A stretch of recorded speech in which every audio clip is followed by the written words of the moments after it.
உங்கள் பழைய பேர் என்னங்கய்யா? என் பேர் மாரியம். முக்கையாவா? என் பேர் இந்து பேர் முக்கையா. சரி சரி. இப்போ யோவான் தாத்தாவா? எங்கே வேலை பார்க்குறீங்க? Bypass bypass lorry. உங்கள் வயசு என்னய்யா? வயசு 79. தூத்துக்குடி மாவட்டத்தில் இருக்கீங்க. சரி, சைக்கிள் ஏதோ எழுதிருக்கீங்களே, என்ன எழுதிருக்கீங்க? இப்போ நான் வந்து பாருங்க, ஆண்டவர் இயேசு கிறிஸ்துவே எங்களை ரட்சியும். இப்போ நீங்கள் இதை வாசிங்க. ஆண்டவர் இயேசு கிறிஸ்துவே எங்களை ரட்சியும். நீங்கள் சொல்கிறீங்களா? நீங்களே இப்போ சொல்கிறீங்க. ஆண்டவர் இயேசு கிறிஸ்துவே என்ன ரட்சியும்னு இப்போ நீங்கள் சொன்னீங்க. இந்த படிக்கிறவங்க அவ்வளோ ரசிக்கப்படுவாங்க. எதுக்காக எழுதியிருக்கீங்க இது? இது ஜனங்கள் ரசிக்கப்படுவதற்காக எழுதியிருக்காங்க. யார் உங்களை எழுத சொன்னா இது மாதிரி? பரிசுத்த ஆவியானவர். பரிசுத்த ஆவியானவர்கிட்ட ஏவுதல்படி இதை செஞ்சுக்கிட்டு இருக்கேன். இப்படி எழுத சொல்லி எங்கே எழுதியிருக்கு? இல்லை இல்லை, ஆபோக்கு 2:2 இருக்கா? ஆபோக்கு 2:2, மத்தேயு 10:27. என்ன எழுதிருக்கு? மத்தேயு 10:27 பாருங்க. சரி, வசனம் எழுதியிருக்கா? உங்கள் நோக்கம் என்னையா?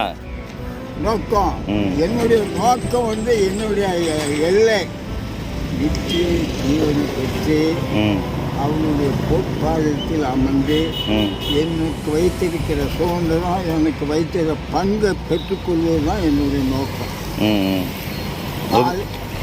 வைத்துக்கொண்டு அவர் கூட யுகமாக கோடான கோடி ஆண்டுகளாக அவருடைய ஆளுகையில் இருப்பேன். உங்கள் வீட்டில் ஃபுல்லாக வசனம் எழுதி வச்சுருக்கீங்களா?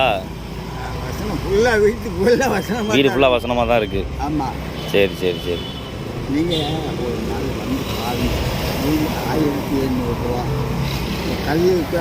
பாலிஸ் கல். நீங்கள் பழைய வாழ்க்கையில் எப்படி இருந்தீங்க? பழைய வாழ்க்கை அவ்வளோ குளிர்த்தணும். அதாவது ஒரே வார்த்தையில் முடிக்கேன். ஆண்டவர் அறியாதனால முட்டாள்தனமாக ஜெயிச்சுக்கிட்டு இருந்தேன். ஆண்டவருக்கு அறியாதனால முட்டாள்தனமாக ஜெயிச்சுக்கிட்டு இருந்தேன். இப்போ ஆண்டவர் அறிஞ்சதுனால அவருடைய ஞானத்தை தந்து அவருக்காக ஜீவிக்க ஜீவன் தந்திருக்கார். வீட்டில் கூட்டம் நடத்துறீங்களா? ஜப கூட்டம்? ஜப கூட்டம்லாம் வைப்பேன். அதுக்காக ஞாயிற்றுக்கிழமை நானே ஜெயிப்பேன். எத்தனை மணிக்கு? இருக்கிற இடத்துலையும் ஜெயிப்பேன். எத்தனை மணிக்கு ஞாயிற்றுக்கிழமை ஜெபம் பண்ணீங்க? 5 to 6. டெய்லி எத்தனை மணிக்கு எந்திரிக்கிறீங்க ஜெபம் பண்ண? நான் எந்திரிக்கிற டைம் வந்து 3 மணி. அதிகாலை 3. அதிகாலை 3 எந்திரிச்ச உடனே 1 மணி நேரம்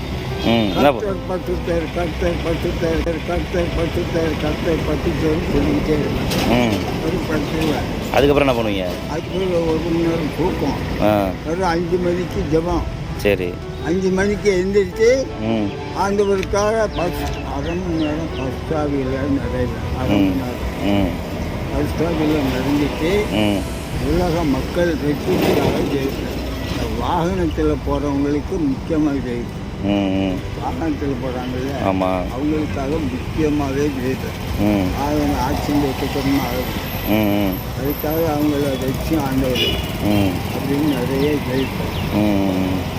சபைக்கு போகிறீங்க தவறாமல்? அதான் ஞாயிற்றுக்கிழமை போகிறோம். ரசிக்கப்படி ஆலோசனை வாங்கிட்டீங்க? அதெல்லாம் வாங்கியாச்சு. பரிசுத்த ஆவியை பெற்றுக்கொண்டீங்க? ஆமாம். சரி, இப்போ கர்த்தருக்கு சாட்சியாக இருக்கிறீங்க. சரிங்க. வீட்டுக்கு போயிட்டாங்கன்னா எனக்கு சாட்சியாக சொல்லியிருக்கேன். எனக்கு அது நீங்கள் அந்த 5 மணி கூட்டத்துக்கு வந்தீங்கன்னா நீங்கள் ஒரு பாட்டு இருக்கு. அந்த பாட்டை நீங்கள் அந்த கதையில் இது பாருங்க. ஒரே ஒரு பாட்டு கொஞ்சம் மெதுவாக கோர்ஸ் பாடி பாடுறேன்னா, தேவ அரசு விடிய உழைக்கும் போராளிகள், தேசத்தை கலக்கின்ற சாவின் எதிரிகள், ராஜநெறி பரப்புகின்ற புரட்சியாளர்கள், தேவனுக்கா வாழ்ந்து முடிக்க நிச்சய சாட்சிகள். நீங்கள் எழுதின பாட்டாது?